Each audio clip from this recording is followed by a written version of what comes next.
I'm from New Jersey. We only had one TV. We used to see Dr. J, Magic. No, he was mad. So, you know, as you can see, he's a sharp brother. So he walked up to me. You know who I am, brother? I said, no, sir. I'm Spencer Haywood. I paved the way for you. I was like, okay, brother, I understand. So thank you, Mr. Haywood.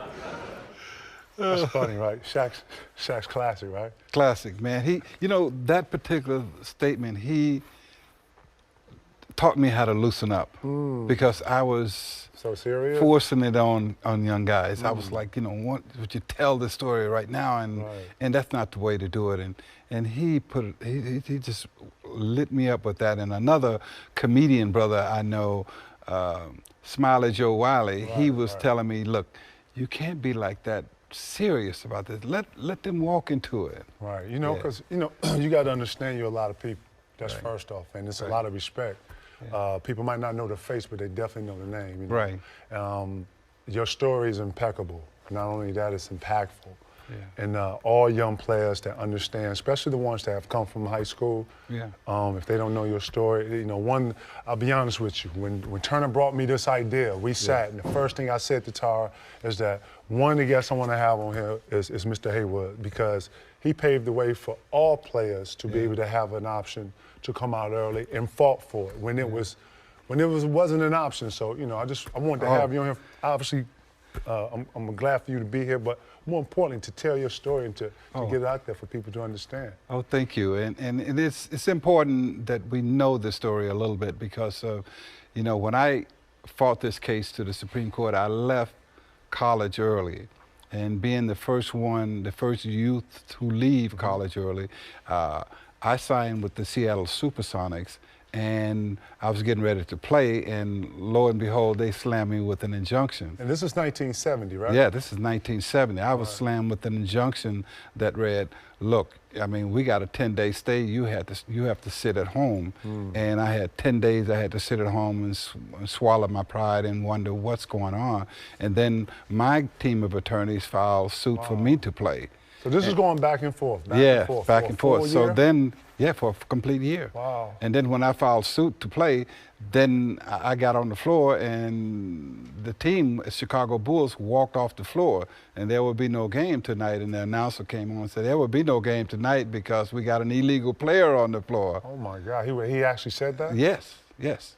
And that went on for a year. And at some particular time in the game during that year, I was served with an injunction and they would let me get out on the floor, and when I would get ready to jump, they would say, ladies and gentlemen, we got an illegal player on the floor and we got an injunction against him tonight. So it's trying to embarrass you. And this injunction, I had to walk me off the floor, and then they would say, well, you know, the injunction read that he cannot be on the grounds in which this arena is set on. So they put me out into the snow. And I was 20 years old, you know. Wow. How was you reacting to all this? Were you angry? Was because I was brought up down south. Okay. I was brought up in Mississippi, and I had, you know, my high school years was in Detroit, so I knew that there was some kind of revolution going on, and I was a part of it all.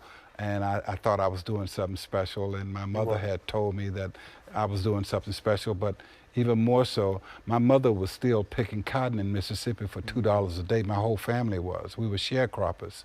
So I was fighting to get my mother off of her knees. So you had a bigger issue, not just basketball. I had a bigger issue than the whole process. I just wanted to get my family out of poverty, and this was the first chance that I had.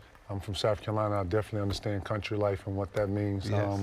Just tell me about, you know, the options now with our players now, not having the option to obviously come out with. I mean, how do you see it?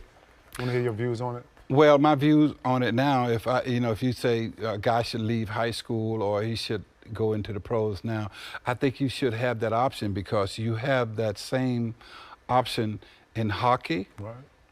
You have it in golf, you have it in baseball, you have it in tennis, and in fact, young players are taunted as something, a phenom, and they're special. Absolutely. So why would you have it in the two revenue sports for universities, which is basketball and football? Why do you think that? Because of the money, the revenue, the revenue that it bring, because, you know, it wasn't the NBA that I was fighting so tough, you know.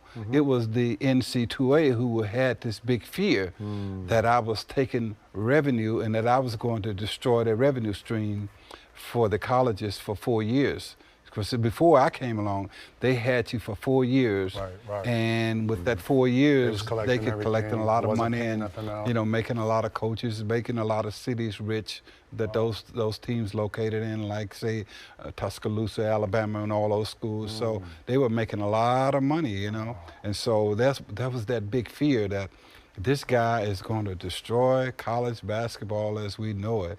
And now, the year before, I was the outstanding college player of the year. Are you serious? Yes. I'm like, well, gosh, guys, come on. And it still goes on today, Key. It's not basketball. It's corporation. And we got to always remember that you know, it's going to be business first before business anything. first. It's unfortunate, man. We get right into the story.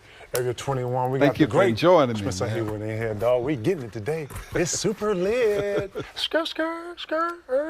Right.